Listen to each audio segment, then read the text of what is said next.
জুলাই আন্দোলনে আহত শহীদ পরিবারের সদস্যদের চিকিৎসা ভাতা ও পুনর্বাসনে সরকারের অঙ্গীকার পুনর্ব্যক্ত করেছেন মুক্তিযুদ্ধ বিষয়ক প্রতিমন্ত্রী ইশরাক হোসেন।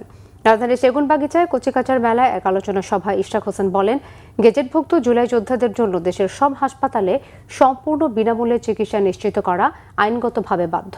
মুক্তিযুদ্ধ বিষয়ক প্রতিমন্ত্রী ইশরাক হোসেন আরও বলেন, আহতদের চিকিৎসা ও দীর্ঘমেয়াদী পুনর্বাসন নিশ্চিতে বিভিন্ন মন্ত্রণালয়ের সঙ্গে সমন্বয় করে কাজ চলছে।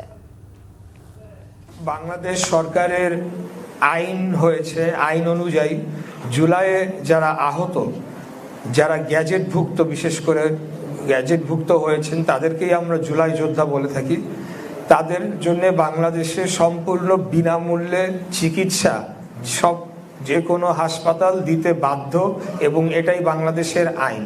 তো আমি মন্ত্রণালয়ে দায়িত্ব নেওয়ার পর থেকে যতগুলো অভিযোগ আমার কাছে এসেছে, সরাসরি যেগুলো আমি গ্রহণ করতে পেরেছি, আমি তাৎক্ষণিকভাবে সেখানে ব্যবস্থা নিয়েছি। জুলাই যোদ্ধারা যারা রয়েছেন তাদের রক্তের উপরে দাঁড়িয়ে আজকে আমরা এই বাংলাদেশের বর্তমান সরকার, আমরা সরকার গঠন করেছি, গণতন্ত্র ফেরত পেয়েছি। তাদেরকে যাতে সর্বোচ্চ গুরুত্ব দিয়ে তাদের চিকিৎসাটি নিশ্চিত করা হয়।